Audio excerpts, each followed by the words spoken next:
Hi friends and welcome back to my channel, and if you're new here, hello. My name is George Agambar and I'm a UK music producer. In today's video we're going to be discussing EQing vocals in a bit more depth. We're going to be looking at four things: vocal tone, different types of EQ, classic problem areas that singers tend to struggle with, and how to EQ. So stay tuned and make sure you hit that subscribe button and the notification bell for new videos every Wednesday. And things will never be the same when I hear your name since you kissed me in the rain. An EQ plugin is one of the most commonly used plugins in music production. EQing a vocal can have the biggest impact on our song, and so that's why it's really important that we concentrate on getting it right. EQ stands for equalization, which is pretty much what it does. It allows us to manipulate the frequencies of a sound, with our main aim being a balanced, clear and natural sound. The range of an EQ is from 20 Hz to 20 kHz, which is the approximate human hearing range. I just quickly wanted to discuss the correlation between frequency and tone. Vocal tone is the result of the balance of frequencies within someone's voice. And tone begins with recording. Our microphone and our environment can make a huge difference to the tone we get. We can try and EQ out some problems with our room or with our mic, but it's always best to try and record in the best sounding environment with a microphone with a really flat frequency response. Vocal tone also has to do with our vocal cords. For example, men have larger vocal cords. They're longer and they're thicker, and this allows them to produce lower frequencies, and therefore they have a lower vocal tone than most women. And vocal tone also has to do with the resonant spaces we can create. The placement of our larynx and the size of our pharynx and how wide we open our mouth will all contribute to our tone. In general, the more space, the deeper, richer tone. When working within a DAW, there are two main types of EQ, and that's digital and analog emulations. I normally use these analog emulations to do some additive EQ work, to add high frequencies to my vocals. But that's after I've already EQ'd out problem areas and compressed a vocal. So today we're going to just look at mainly subtractive EQs and just talk about the digital EQ. First, let's have a look at how to actually work the EQ in Logic. There are 8 frequency bands that we can use. That's 8 boosts or cuts we can make. Along the top, there are shapes for each band.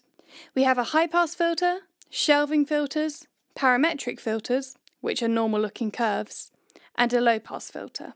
To activate a filter, we simply click and we'll see a coloured circle appear on the graph below. We can then pull these circles up or down from their equilibrium to boost or cut. To change the width of these bands, we use the vertical lines and drag like so. And dragging the circle along the line will change the placement of the filter. We can also use the numbers at the bottom of the plugin to alter all these settings too. The colours of the numbers correlate with the colours of the filter on the graph and the colours of the shape at the top. And that's the basics of operating the EQ in Logic. So now let's discuss which frequency ranges cause which tonal characteristics in a vocal. Some can be good and some can be bad. So there are 3 main areas that singers tend to struggle with that we're going to have a look at in this video. And these are muddiness, nasalness and shrillness. And these are all things that we can use EQ to help us fix. It's unusual for singers to have all 3 characteristics, but more times than not, they have one of them. There are also then things like glottal and sibilance. And these are special cases because we need to use a dynamic EQ for these. So for a glottal, I'd use a multipressor, and for sibilance, I'd use a de-esser. But that's a whole other subject, and we can make another video about those. And then finally, we're going to be discussing something that we normally consider to be a good thing, and that's breathiness.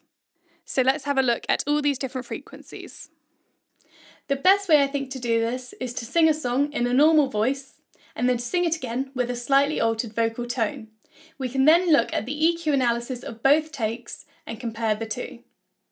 Obviously, this will just be for a female voice, because I am a girl, but at the bottom of the screen I'll put annotations about where you'd expect to find these ranges in a male vocal. The song I've chosen is Toxic by Britney Spears because it allows me to easily highlight the individual characteristics I'm wanting to show. So let's get started, and I will start by singing the song in my normal voice. With the taste of your lips, I'm on a ride. You're toxic, I'm slipping under with a taste of your poison paradise. I'm addicted to you, don't you know that you're toxic? And there we go, that's our reference point, and that's what we'll be comparing the other tracks to. The first range we're going to be looking at is the lower end of the vocals, and this is where we can have a problem with muddiness. But it's also where the fullness of the vocal sits, or what we call the body of the vocal. As a general rule, we don't want our vocals to sound muddy, so this is a problem frequency range. So I'm going to sing in a bass-heavy way, and I'm going to do this by lowering my larynx to create more space in my pharynx, or essentially my throat, and I'm going to open my mouth more. These both create more resonant spaces, so we'll produce a deeper, richer sound. So let's give it a go.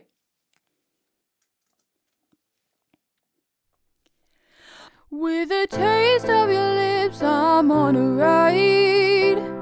You're toxic, I'm slipping under with a taste of your poison paradise. I'm addicted to you, don't you know that you're toxic?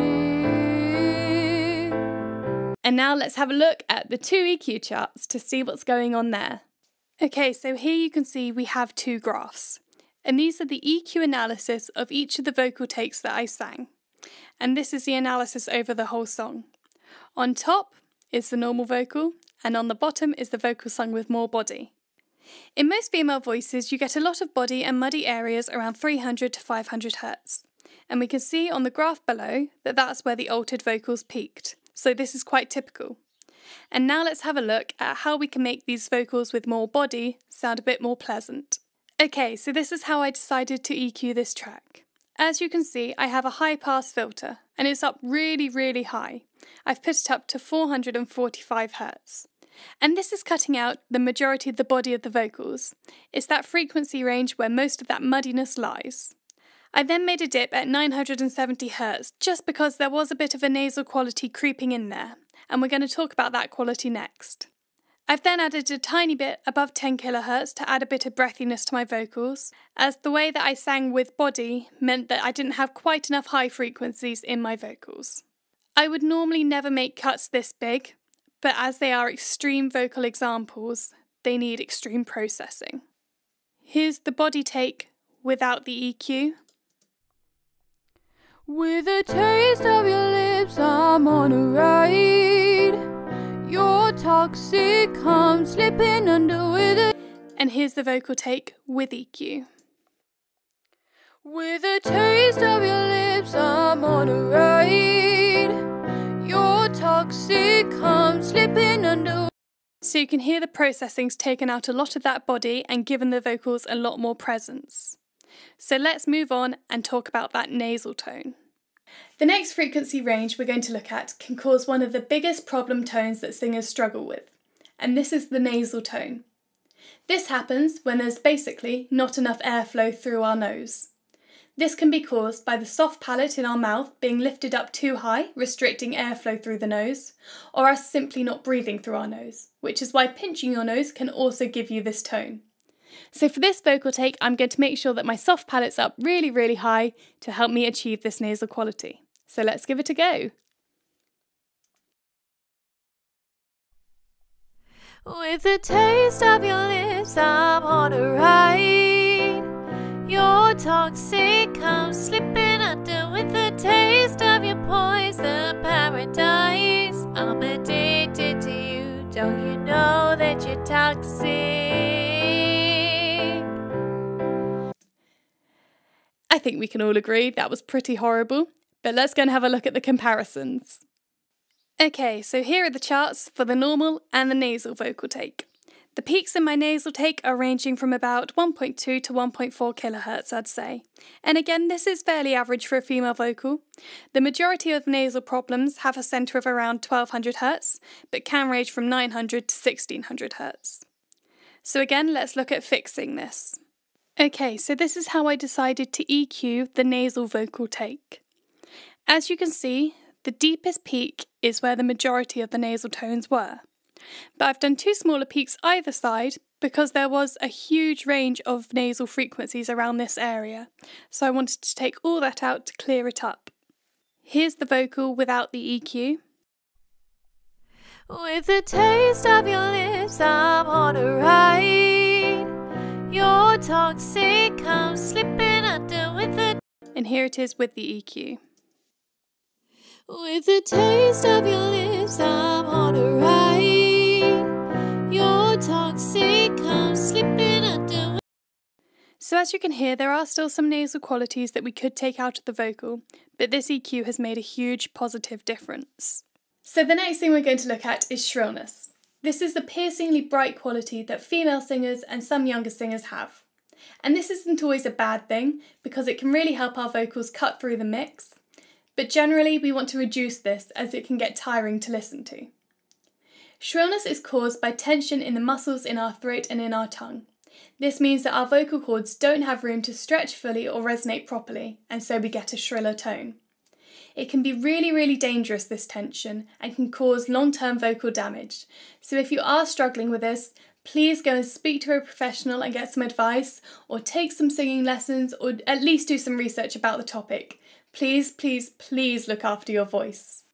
So I'm going to sing with a big smile on my face because that helps increase the tension in your face, and hopefully that will give us a shrill sound.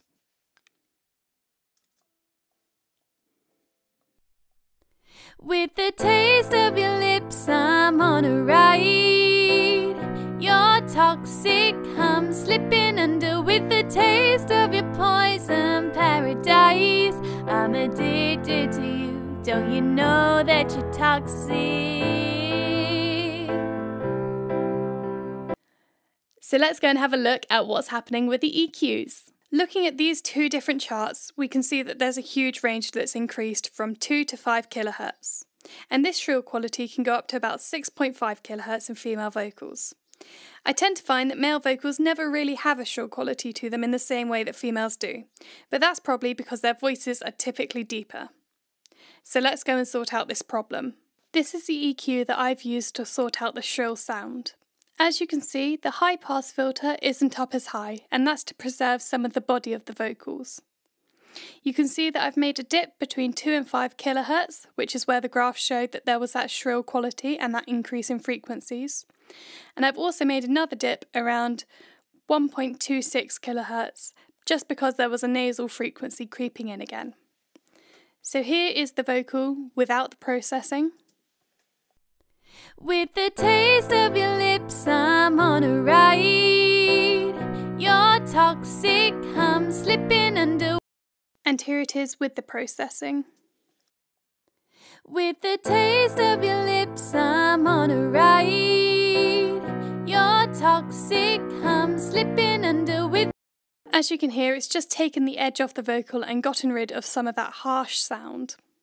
And finally, we're going to look at those breathy, airy, floaty sounds that some singers get. And this is caused by vocal cords not closing completely and allowing air to escape. We generally tend to boost this range as a stylistic choice, as it helps our vocals sit above a mix and make sure that they don't get lost. So I'm going to try and sing with a breathy tone, and it's also going to help if I sing a bit quieter as well. So I'm going to do that too. Let's give it a go. With the taste of your lips, I'm on a ride. Your toxic comes slipping under. With the taste of your poison paradise, I'm addicted to you. Don't you know that you're toxic?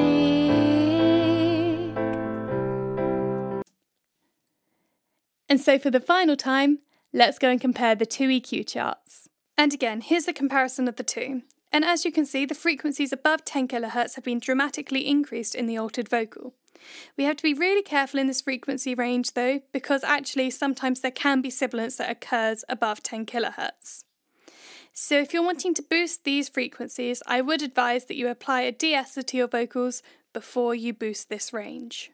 Okay, so just to show you how increasing the breathiness of a sound can transform a vocal, I've put a high shelf above 10 kHz on my normal vocal take. So this is the take without the EQ on. With the taste of your lips, I'm on a ride. Your toxic comes slipping under. With and this is with the EQ. With the taste of your lips, I'm on a ride. You're toxic, I'm slipping under it. So we can hear how that's given our vocals a lot more presence. I would always recommend that you add a high-pass filter to your vocal track. This just gets rid of any low information in the track that we don't need in the vocals, as they don't contribute to the vocal tone. It may just even be things like mic noise down there. We normally cut to around 100 Hz, but there's something I learned about female pop vocals that completely changed this. With female pop vocals, engineers cut up to around 200 Hz, and this may get rid of some of the low end of the vocal, but really gives the vocals the presence and forwardness that we hear in a lot of modern music. So this is the female vocal with 100 Hz or a standard low cut. With the taste of your lips, I'm on a ride. You're toxic, I'm slipping under. And now I'm going to move it up to 200 Hz. And let's have a listen. With the taste of your lips, I'm on a ride. You're toxic, I'm slipping under with it. And you can just hear how that's transformed the vocals and given us that forwardness. So those are the main problem frequency areas that singers tend to struggle with. And it's really helpful to know these when we're EQing because it gives us a rough idea of where we need to look to get rid of these tones. As a general rule of thumb, it's always better to cut than to boost an EQ. And that's because when you're boosting, you're adding artificial information that wasn't in your vocals to begin with. And this is much more likely to result in an unnatural sounding vocal than taking away tiny bits of frequency information like you do when you're cutting. And you don't really want to be making huge cuts or huge boosts. It's all about making tiny differences that are going to culminate into making a huge overall difference. So you don't want to be looking at making any changes really any bigger than 6 decibels. So now we have the guidelines for where problems may be, but how do we actually pinpoint these frequencies? Don't worry if you can't. This is something that comes with practice and with experience. And there are some online ear training courses that help you recognise these frequencies, and I'll leave links to them down in the description. But for the time being, we need a technique that we know is going to work. So I'm going to show you this highly recommended method called sweeping. The basis of this method is boosting a frequency band and sweeping it across the frequency spectrum until we find an unpleasant sound. We then stay in that position and bring the peak down. So if I use the vocal take with a lot of body as an example, I'm going to look for a frequency range that I don't like. With a taste of your lips, I'm on a ride. You're toxic, I'm slipping. Okay, so I don't like this sound here, and I'm going to bring it down. Been under with a taste of your poison paradise. So this is the vocal with that frequency in. With a taste of your lips, I'm on a ride. You're toxic. And this is without. With a taste of your lips, I'm on a ride. You're toxic. And that's already so much better. As I said, this is a highly recommended and widely accepted method of EQing. It's really great for people who can hear a certain frequency in their vocals that they don't like, but just can't locate it. It's brilliant for that. I have a slight problem with it when it's people who don't know what frequency they want to take out, and so we're just using this method as a starting point. And this is because I think if you boost any frequency up high enough, it's going to sound bad. And that's why I think it's really, really important to learn our frequencies and improve our ability to be able to locate these.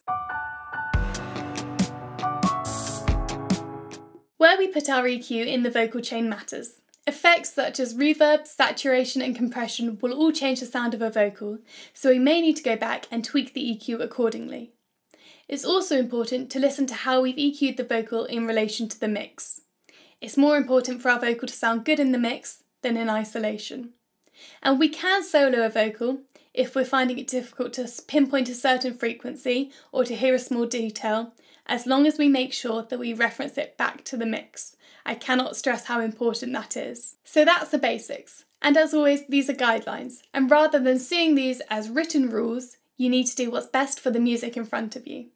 I hope you found this video useful. Please let me know what you thought in the comments and if there are any other videos you'd like to see. Thank you so much for watching. Make sure you hit the subscribe button and notification bell for new videos every Wednesday, and I will see you again soon.